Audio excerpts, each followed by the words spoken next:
The nature of movies as entertainment dictates that, more often than not, we as audiences fully expect the hero to eventually prevail over the villain, because people love to witness good triumphing over evil, after all. And while there are certainly movies that willfully buck that trend and hand the win to the antagonist, more common is a film which tries to fake viewers out, by getting the villain as close to victory as possible, before allowing the heroic side to pull things back. These 10 movies, from blood-soaked action flicks to family-friendly animated masterpieces, all dared to dupe audiences into genuinely believing that the villain was about to come on top, only to pull the rug out and deliver some major catharsis at the last minute. In some cases it was clearly the right call, but in others it sure would have been refreshing to see the smart or skillful antagonist actually emerge victorious for all their efforts. With that in mind, I'm Will for WhatCulture, and here are 10 awesome movie moments where you think the villain might actually win. 10. Billy Bites the Dust, The Departed. Until its final few moments, Martin Scorsese's remake of the Hong Kong thriller Infernal Affairs looks like it's going to follow the original's downer ending to the letter. In the third act, undercover cop Billy is killed while attempting to expose corrupt cop Colin, seemingly leaving Colin to get away unpunished as his equivalent does in the original Infernal Affairs. However, in the interest of a more crowd-pleasing Hollywood ending, they tack on a final scene where Colin is confronted in his apartment by Sergeant Dingham, who promptly shoots him in the head as he arrives home. It really did seem like Colin had his slippery escape all mapped out, but along came Scorsese with a surprising, happy ending totally out of nowhere. While undeniably a concession in remaking the bleaker original movie for a more mainstream global market, it is still an effective ending on its own terms.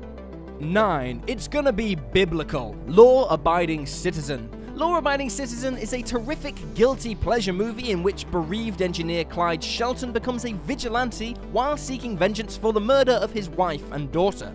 Shelton strikes back against the corrupt legal system throughout the film, killing anyone who gets in his way while thoroughly toying with his bureaucratic former attorney Nick Rice, in order to demonstrate the hypocrisy of American law. Shelton's methods are brutal, no question, but he is an extremely easy character to root for, especially when the only alternative is Jamie Foxx's thoroughly unlikable lawyer. Yet, dollars to donuts, Shelton is supposed to be the movie's bad guy. This all culminates in a fantastic end of second act speech where Shelton tells Rice, quote, "I'm gonna bring the whole effing diseased, corrupt temple down on your head. It's gonna be biblical." It's a delicious "I am death, destroyer of worlds" type speech that perfectly sets the stage for Act 3, where the audience largely hopes Shelton will indeed burn the entire system to the ground. Sadly, that's not quite what happens, as his attempt to blow up City Hall ends with Rice sneaking the bomb into Shelton's own prison cell, instead blowing him to smithereens, which is, frankly, disappointing. I kinda wanted him to murder all those people. 8. Washed Eyes, Serenity. Joss Whedon really just loves to play with his fans like a cat playing with a mouse before devouring them, and that's never been truer than in his Firefly spin-off movie, Serenity. After Wash successfully pilots his titular ship through a battle between the Reavers and the Alliance, he's fatally impaled out of nowhere by a Reaver spear, breaking fans' hearts while setting an anything-goes tone for the remainder of the third act. According to Whedon himself, he killed Wash in such jarringly abrupt fashion for precisely this reason, to make audiences think that any of the remaining characters could actually die during the rest of the film. While all of Wash's crewmates ultimately do survive, killing a character as beloved as Wash demoralized fans enough to believe that Mal, Zoe, and company could also meet their maker. 7. The Sad Ending, Wayne's World. A slightly more light-hearted entry, as Wayne's World seems to end with Wayne being dumped by his girlfriend after a major record label rejects her, finding out his ex Stacy is pregnant, and watching his house burn down, while Cassandra ends up with sleazy TV producer Benjamin. But at that moment, Wayne and Garth break the fourth wall to address the audience, explaining that they'd never end the movie like this, instead giving the ending a mega happy do-over where everyone, even Benjamin, emerges satisfied. What makes this rug pull so hilarious is that the dark original ending is probably the more realistic outcome of the movie's events, save for the fire maybe, to the extent where Benjamin actually asks the audience, "You didn't really think she'd end up with Wayne, did you?" It honestly feels like a totally reasonable comment, though it would have been a brave and bold dose of realism counter to what audiences expect from most coming-of-age comedies. It really wouldn't have fit the movie's tone at all, so the alternate happy ending was probably for the best. 6. Vincent vs. Max, Collateral. This incredible neo-noir focuses on a timid cab driver Max, who is forced to drive charming grey-haired assassin Vincent around LA as he carries out a series of hits. It's little surprise that the film culminates in a violent showdown between the twitchy hero and the smooth as silk villain, but given the sheer unwavering skill of Vincent's gunplay and the movie's generally nihilistic tone, it actually seems like Vincent might come out on top. At the end of the movie, Vincent chases Max onto a subway train, after which a blind shootout takes place as the train's lights flicker on and off. Miraculously, despite Vincent's incredible marksmanship giving him a massive advantage, the feckless Max still manages to mortally wound him while emerging entirely unscathed himself. It's the single truly implausible moment in a movie otherwise well regarded for its rigorously grounded brutality, and though Vincent's corpse taking a ride on the subway is an amusing fate for the character, it's hardly the outcome you'd expect for a guy with his unbelievable shooting skills. 5. The Death of Qui-Gon, Star Wars: The Phantom Menace.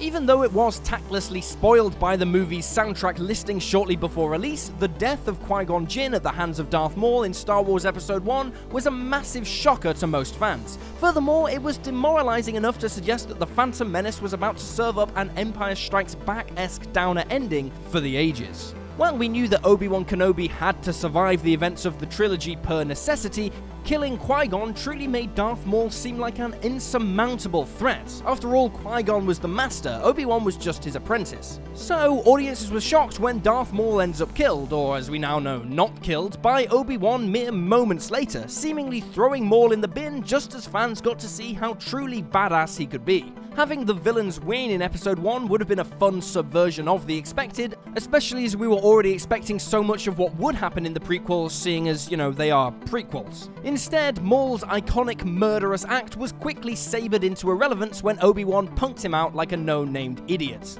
You had the high ground, Maul, and you still lost. Idiots! 4. The Genesis Countdown, Star Trek II: The Wrath of Khan. Star Trek II: The Wrath of Khan is an excellent Trek movie that was largely praised for delivering arguably the franchise's best ever villain in genetically engineered tyrant Khan, who originally appeared in the show. Khan is seeking revenge on Captain Kirk for exiling him and causing the death of his wife, and though he ultimately ends up mortally wounded by the end of the movie, it also results in Khan's finest moment. In a last-ditch attempt to annihilate Kirk, Khan activates the Genesis device, which will ultimately destroy the Enterprise and anything in the vicinity. With the Enterprise's warp drive damaged and therefore unable to flee from the device, it truly does feel like Kirk's goose is cooked. Even though we, as Trek fans, knew it was unlikely that the entire crew of the Enterprise would be killed, Khan's sense of vengeance is so strong it's difficult not to get wrapped up in it. Ultimately, Khan scores something of a Pyrrhic victory, in that the Enterprise only escapes Genesis after Spock sacrifices himself to the warp drive, but it's still far from the retribution Khan envisioned against his true foe. 3. Stansfield shoots Leon, Leon the Professional. The cult classic action thriller Leon, or Leon the Professional in the UK, is one of the most entertaining films of the 90s, in large part thanks to Gary Oldman's gloriously scenery-devouring performance of the pill-popping, murderous, psychopathic, corrupt DEA agent Norman Stansfield. And while audiences were certainly rooting for badass assassin Leon to prevail, Stansfield's plentiful resources and ruthlessly violent methods unsurprisingly allowed him to get the better of Leon at the end of the movie, as Leon is mere seconds away from freedom after surviving a brutal siege at his apartment. He's shot in the back by Stansfield. As Stansfield smugly presides over his expiring body, it really feels like game over, but ultimately Stansfield does meet his explosive comeuppance, as seconds later, Leon reveals himself to be rigged up to a string of soon-to-detonate grenades, promptly blowing both of them to hell.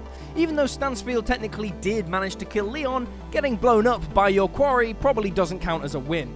2. Lotso leaves the toys for dead, Toy Story 3.